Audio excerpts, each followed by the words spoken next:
Hello YouTube and welcome back to the channel, guys. Thank you so much for being here. I love all of you. I missed all of you and I hope you're right. Today we're gonna watch a small segment of a podcast, one of my favorite, called The Diary of a CEO, and the guest was James Saxton, who's America's top divorce lawyer.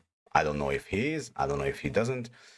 Regardless, in this little segment, he's talking about what is the percentage of marriages that is actually failing and ending up in divorce. So without further ado, guys, let's just jump right into it. James, I've never spoken to somebody that does what you do. What do you do? I'm a divorce lawyer. I'm a divorce lawyer who represents people in contested divorce and custody proceedings in court. So it's the fact that you've never spoken to someone who does what I do is a good thing. It means that either you've not married or it means that you've successfully married to the point where you would never end up in my office. By the time someone sets foot in my office, Something is wrong. something's gone terribly wrong in their life because no one ever meant to meet me. No one ever meant to be in my office ever. What is the probability that someday I do meet somebody like you and not in this context? Well, if you marry, there's about a 56% chance that your marriage will end in divorce. Now, that does. Hold up. Did he just said 56% of the marriages are ending in divorce? Okay, so I knew that the numbers are not good, but I thought maybe 10 to 20% of marriages are ending up in divorce. 56% of marriages ending up in divorce. Wow. You meet somebody like you and not in this context. Well, if you marry, there's about a 56% chance that your marriage will end in divorce. Now, that doesn't take into consideration how many people may consult with a divorce lawyer because they're having difficulty in their marriage, but they choose subsequent to meeting me not to divorce for some particular reason, whether that's they don't want to part with half of their funds, or they've just decided it's easier to stay miserable and with a person, or they're staying together for the kids, but they want to know what their rights were. So if you marry that... Okay. I'm sorry. These numbers are shocking. But let me do a quick math without any knowledge and from the top of my head. He said 56% of the marriages are ending up in divorce. Then he said it doesn't include the people who actually came into my office to consult with me for whatever reason. So 56% already ended up in divorce. I'm assuming he's talking about statistics, and I want to believe he knows what he's talking about. 56% people that are not included but visited a divorce lawyer for whatever reason. Just to make the numbers round, I'm gonna say it's like another 14 to 20%. That means that 70 to a 76, 75% of marriages are failing.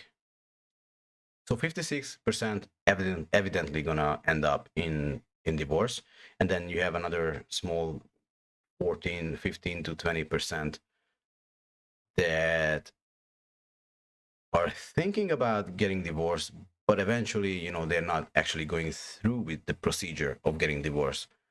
But it's still a failed marriage, let's be honest, unless they, for some magical reason, they could solve the issue. So we have 20 to 25, maybe 30% of marriages that is actually successful. Now, that obviously doesn't necessarily mean that they didn't have any problem during the marriage, but that means that they could solve it in a fashionably manner, in a civilized manner between each other, maybe with couple therapy, maybe just having a good open conversation about this, the thing, the good maybe just having a good connection between the two people, and that way they could overcome these difficulties. But 70 to 75%, and that is my estimate, of failed marriages This number is truly shocked me right now. The chances of meeting someone like me are more likely than not, if we look at it that way, because it's more than Wow. 50%. So Yeah. it's a high number, you know. But if we define failure as all of the other things you've described there, where we kind of stay together but we're miserable, or we stay together for some other reason, what percentage of marriages on that basis do you think actually fail?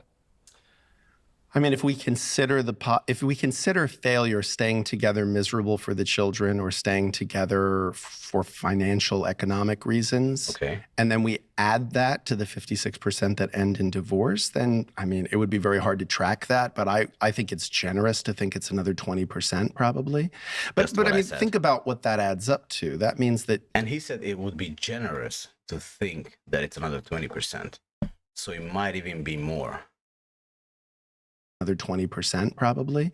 But I mean, think about what that adds up to. That means that you've got something that fails 75% of the time. That's a negligent activity. That's is. that is more likely than not to cause significant harm in your life. So I don't say that to sound like the Grim Reaper when it comes to marriage. I actually really think You're not, because if I look around in my social circle, in my friend circle, younger brother, younger sister, the younger generation, also including my generation, we are not getting married. We are just not. And even if when we get married, I've seen married couples in my generation and also in younger generations, and obviously I don't have an insight to their relationship, into their marriage, but they don't seem to be happy. marriage is a lovely thing, and I get misty-eyed at weddings like anybody, and not just for future business purposes. I think the statistic that's even more interesting to me than how many marriages end in divorce or how many people stay together miserable is that 86% of people who divorce remarry within 5 years. Why? So think about that. Now you've done this thing. It's failed. You've gone through this difficult process of having to undo it. And now within 5 years, 86% of people remarry. Okay. I think I can understand why people do that. Because let's say you got married in your early 20s and now you are in your early 30s or 40s. So you think, oh, now I am, wiser, I'm smarter. This person is not the person that, I know better. That's my whole point. And I think that is the main reason why people do that. Or maybe just simply they are stupid. I like to believe that people genuinely think that, maybe with time they know better.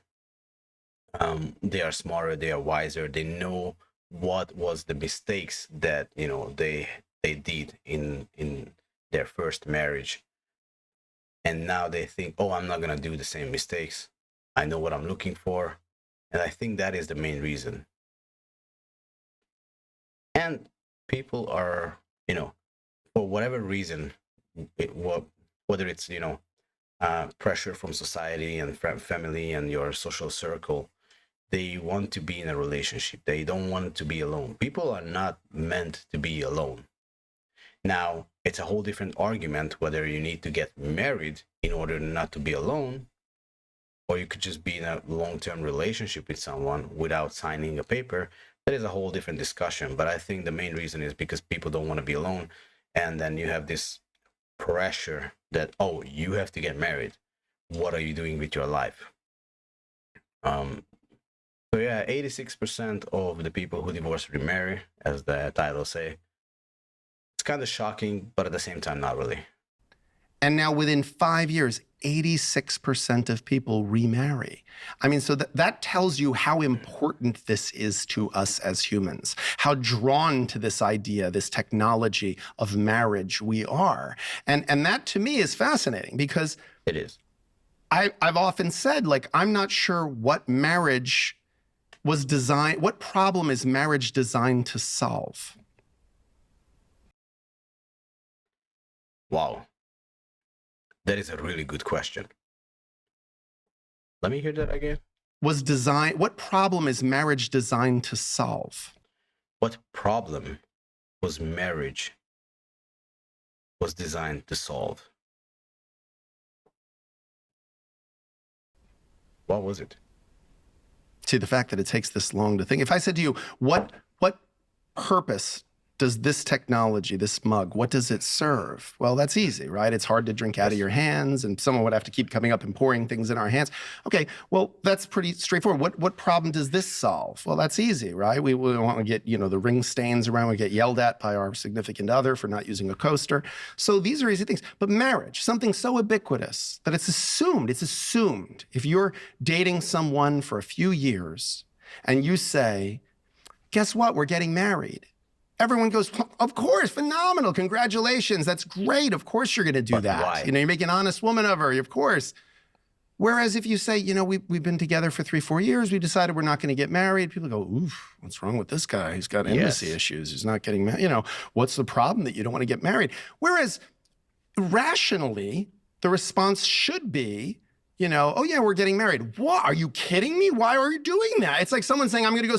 No, he's right. And I also think that men, correct me if I'm wrong, men in the comment section, men don't want to get married.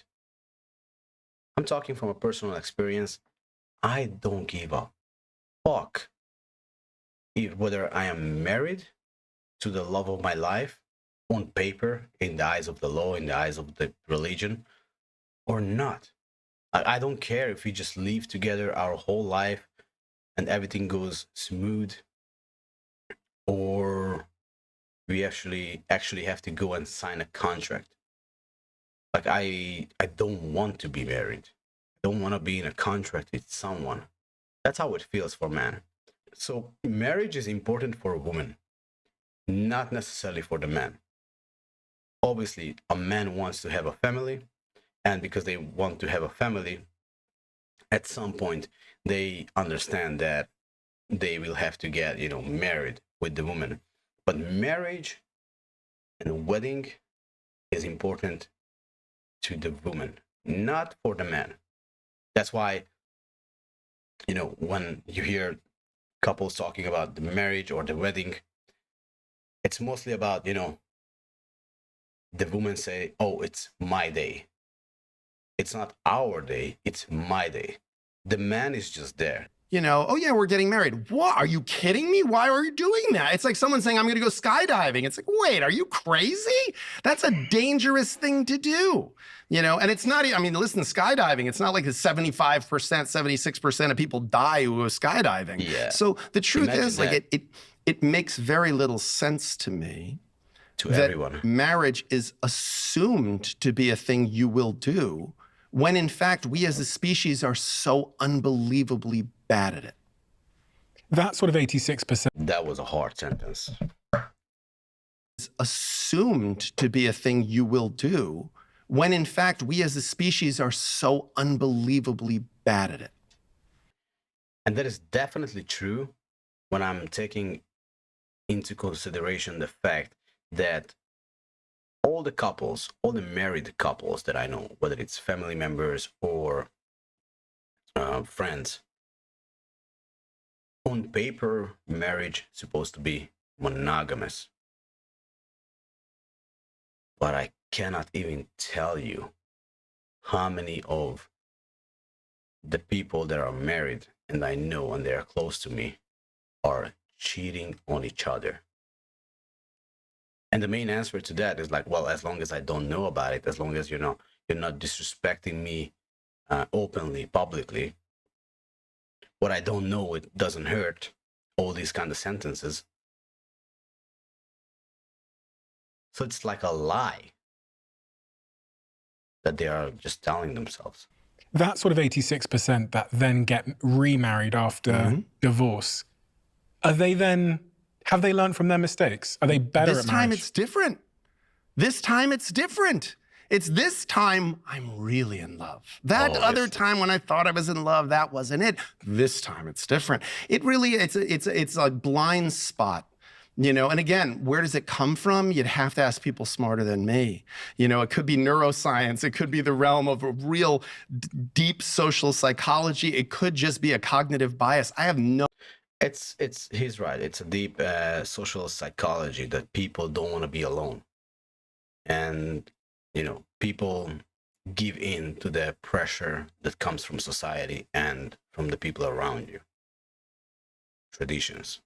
No idea. It could be a delusion brought on by inadequate lighting, but whatever it is, we go, oh yeah, but this one's different. This one, I did a prenup last week for a guy who went through one of the ugliest divorces I've ever seen. And that's not hyperbole. Like, I've been doing this for 25 years just to say, so for me to say the ugliest divorce I've ever seen that's amazing. That's a really big deal. That's like a Michelin chef saying this was the best meal I've ever had. So this guy had a horrific divorce that lasted 4 or 5 years. He's remarrying a woman 30 years younger than him who he met 4 months ago. And when I She's looking for gold. said to him, as artfully and tactfully as I could, you've only known this person for a short time. And, have you thought about maybe just, being a little cautious in terms of you've seen how difficult a divorce can be? Do you think maybe it might be? He goes, oh no, I've never felt anything like this. I've never been this in love. I've never been so connected with someone. We just get each other. And, She's 30 years younger than you. What do you mean you guys getting each other? Like,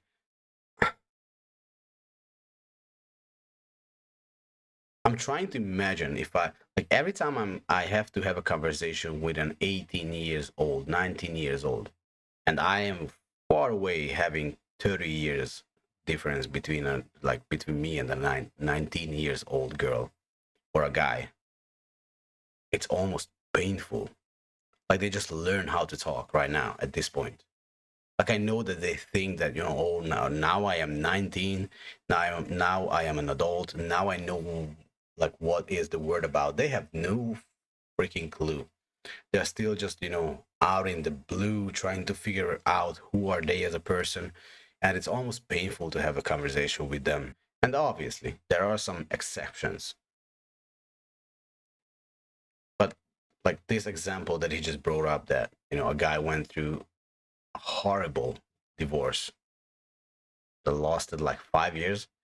And then after knowing another woman for 4 or 5 months, I don't remember, that is 30 years younger than him. And having this mindset, people are scared to be alone, which is, again, a whole other topic that we have as an issue in our society, that people are getting lonelier and lonelier, have no friends, no loving relationships. This is a rabbit hole now. Difficult a divorce can be. Do you think maybe it might be? He goes, oh no, I've never felt anything like this. I've never been this in love. I've never been so connected with someone. We just get each other. And, it would be very indelicate and rude for me to say, Yes. snap out of it, man. You got to get your But really, that's what you want to tell the person. bring your snap out of it, logical what are you brain to doing? this equation. Yes. Do not bring the part of you that's just filled with romance and has Christmas in your eyes. Really, you got to look at this on. Don't be driven by emotions. Emotions are never a good drive if you're a man. That's it for this episode, guys. This just sent me down on a whole new rabbit hole. Let me know what you guys think about this whole topic of divorce and marriage. What's your opinion? Share with me your experience. Are you married? Are you single? If you're not married, why not? If you're married, how is it going? What do you feel? How does marriage change you? Am I wrong? Do you agree with me? Do you not? And yeah, I love these videos. I think I'm gonna start making more and more of these, videos where we're talking about issues in our society. With all that being said, guys, thank you so much for being here. I love all of you, and I hope I see you in the next one. Bye, YouTube. Bye bye.